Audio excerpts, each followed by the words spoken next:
everyone, welcome back. My name is Heidi, here with another puppet lunch break with Barefoot Puppet Theater. We're excited about this week because we have a theme. So the whole week we're going to be sort of celebrating Earth Day, which is officially Wednesday, but it's the 50th anniversary of Earth Day, and that's kind of a big deal. So today we're going to be looking at some puppets that are from a show that we do called Galápagos Islands.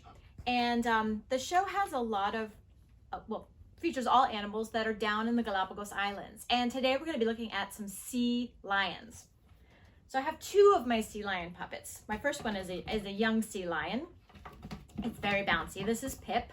And so the sea lions, sometimes people wonder what the differences are between sea lions and seals.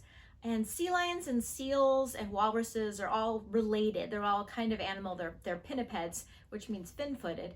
But sea lions have these ears, and they have flippers that they actually use like feet. So they use like feet, and they hold themselves up, and they use the feet to move themselves around.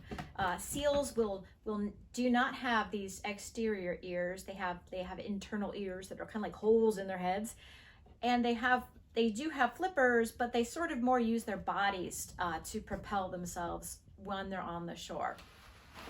Sea lions are super duper playful. So when I was thinking about these characters, I wanted to make sure they came across as being very, very playful. And so Pip is a very, very, very high energy sea lion, very, very bouncy. And one of the reasons he gets to be so bouncy is because inside his body, I have some springs. Now, if you've hung out with us before, then you know that we use springs inside a lot of our puppets. And inside the neck of this puppet, we actually have a series of these compression springs that are supporting the neck while allowing for some movement and some bounce as well.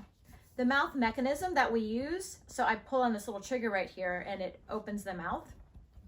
But this mechanism, if I were to x-ray the puppet and look inside, you would see that there's a compression spring that's being used in the mouth mechanism. I'm actually going to show you a close-up of that mechanism later this week on Wednesday. So stick around, come back for that. You'll get to see that when we show the tortoise puppets on Wednesday. This puppet though, I said I had two sea lions, and this puppet has a parent. So Pip is our young sea lion, but Pip's mom is Penny. Remember they're called pinnipeds, so Penny and Pip. Penny is a lot bigger, but she has the same kind of movement, and her neck is also structured with a series of these compression springs.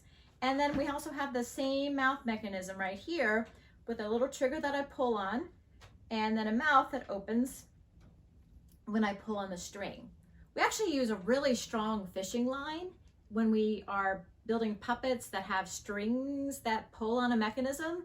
And it's really, really sturdy fishing line, like usually 30-pound or 50-pound test fishing line, but really, really strong. And if you get really close on this right here, I don't know if you can tell, but this is actually made from a spring also. We use extension springs when we make a lot of the trigger mechanisms. So this extension spring is covered with a tiny bit of the shrink wrap tubing that you use in a lot of electrical work to wrap cords with. And these kinds of springs also have a little loop on the end of them, which makes it really handy for attaching a string to your spring to create that movement. So the flippers on this one are made with latex rubber. That's on both of the sea lions. To make these flippers, I actually had to make them first out of clay, and then I had to make a mold. And a mold, think of it like an ice cube tray. So you can pour water into an ice cube tray, and the shape of the ice cubes makes the shape of the tray. So basically I had to make kind of like an ice cube tray in the shape of a flipper, but instead of pouring water in it and freezing in it, I put in this stuff called liquid latex.